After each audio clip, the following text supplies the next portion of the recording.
Greetings. This is Paul the Poke from PaulthePoke.com. Today's topic: Iranian nuclear physicist assassinated, and this took place Friday night. I guess is when it first started to break over here in the United States.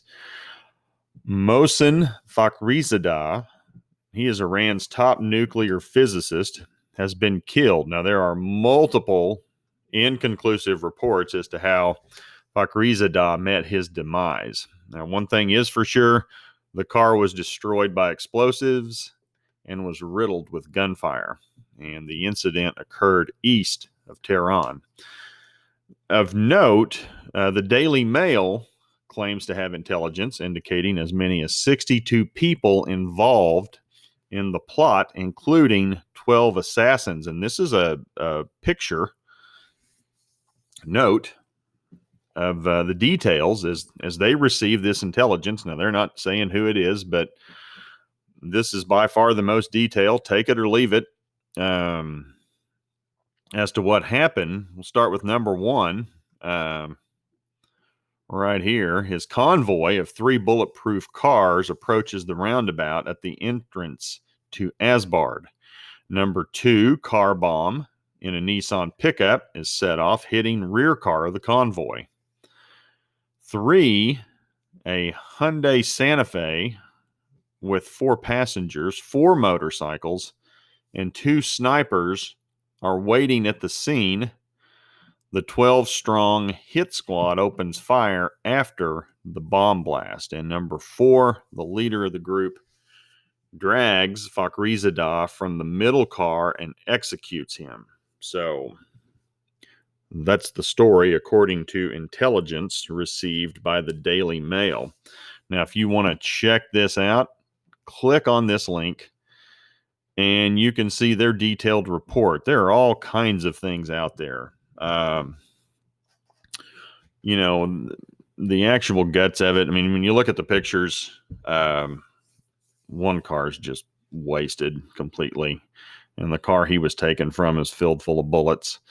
And there are pictures of him lying in state at a mosque. So he is dead. There's nobody's questioning that. But the whereabouts about how it happened, lots of open discussion and interpretation as to how that went down. Of note, Fakhrizadeh's widow stated her husband, wanted to get martyr, and his wish came true. So his wish was received. Now, Iran is speaking out. Iran Supreme Leader Ayatollah Ali Khamenei referred to Fakhrizadeh as the country's prominent and distinguished nuclear and defensive scientist. I mean, so this guy's like the head of their nuclear program. He's a big deal. And Khamenei stated Iran's first priority is, quote, the definitive punishment of the perpetrators and those who ordered it.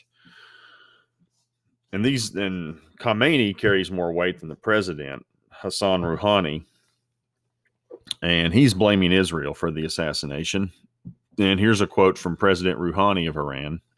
"We will respond to the assassination of martyr Fakhrizadeh in a proper time. The Iranian nation is smarter than falling into the trap of the Zionists. They are thinking to create chaos." So again, Iran is blaming Israel. And Iran maintains their nuclear program is for peaceful purposes. Now, that said, the following groups have declined comment at this time: Israel's government, Israeli intelligence, Mossad, President Trump's even quiet, the CIA's quiet, and European Union officials are quiet. But of note, the United States has moved the aircraft carrier USS Nimitz and strike support back into the region after the assassination. The United Nations is calling for restraint as tension increases across the Middle East. Also, now this was interesting the way they phrased this article, the AP, Joe Biden, Donald Trump, Israel, Iran nuclear. I have no idea why they brought Biden into this picture, other than the Iranians are already burning pictures of Biden, blaming him and Trump. So they're covering both their bases, burning pictures of both Biden and Trump. But that's how they shaped the article, and it was just a straightforward article about the execution of this scientist, but the title of it's frankly pretty misleading. And again, Daily Mail news article: assassination, Iran's nuclear scientist involved 62 people, including 12 gunmen. So something happened a couple of days ago. There's going to be a response. Stay tuned. It's almost kind of like the world's on hold, waiting to see what's going to happen as a result of the election in the United States. Everybody's kind of waiting to see how they're going to respond. And I mean, that's with everything. Current events, geopolitical decisions like this one, how that's going to affect Iran. Economically, people don't know what to do. But I do get the sense, once there's some clarification and clarity as to which direction all this is going, whoever's left in power, whether it be Biden who takes over or Trump who stays in office, I would look for either one of those guys and their administrations to move swiftly with whatever their agenda is. And that's the thing that, has, to me, has been observed over the last 4 years. If you have the will to do something, you can make it happen. Trump's proved that. And I guarantee you, the Democrats, the left, have learned that lesson observing Trump, and they have their agenda, which they're ready to execute and do if they get in power. So people are going to be willing to move and do what they want, wield power as they see fit. And I expect things to happen pretty quickly, whichever direction that may be. So, and to me, this is the next 2 months are kind of the calm before the storm.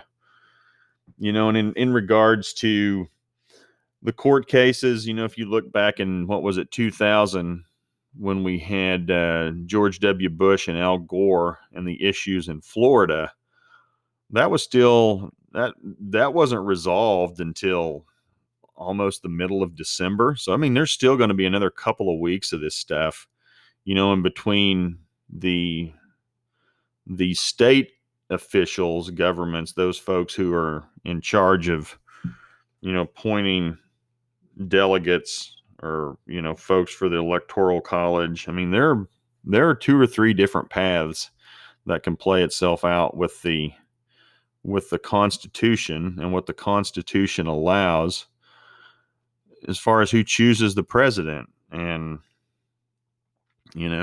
Trump's got a 2-pronged approach. We're going to deal with this in the state houses, and we're also going to deal with this in the courts and get this to the Supreme Court. So a couple of different ways this thing can go. If we get to a point where neither candidate has enough electoral college votes, this thing's going to end up with each individual state having a vote to determine who's the president. And right now, Trump would win that 26-24. So this thing's not over. And the law, the legal system, the Constitution will play itself out, and we'll see what happens. But, in the meantime, we did have this little event that took place in Iran. And interesting times, to say the least. I mean, that's one thing that ever since 2020 has started. Looks like we're going to catch a little calm outside of dealing with COVID for the last 2 months of the year. Of course, wake up tomorrow, something else could happen. So I get the sense I'm going to be doing much more frequent reports once we determine who the next president is going to be. And we get into, say, February 2021, I suspect things will be pretty busy. So, but time will tell, and we'll deal with that when that happens. At any rate, appreciate you guys following along. This this does have some implications with Ezekiel 38 and 39.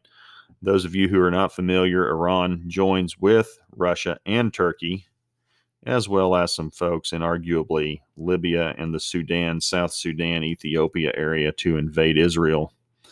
That's something that's promised. Now, the gang is all together loosely. They're loosely together. I still think some things need to happen in regards to Russia and Turkey. I think Russia eventually will assert itself as the leader of that group, and Turkey will fall in line. But time will tell with that as well. So, needless to say, these dominoes are being stacked up and put into place according to prophecy on many levels. We'll keep watching that. And click here on the blue bar. Sometimes there's a gray box. Type in your email address. You can receive notification every time we put something out. And got some other things we're working on. I'll come forward with that in due time. As far as social media, more interview type things, more information from other sources. But we'll cross that bridge when that happens as well. But no, that's a possibility. At any rate, appreciate you guys following along. If you would, please feel free to share with others. Thanks a lot. Have a great day. Bye.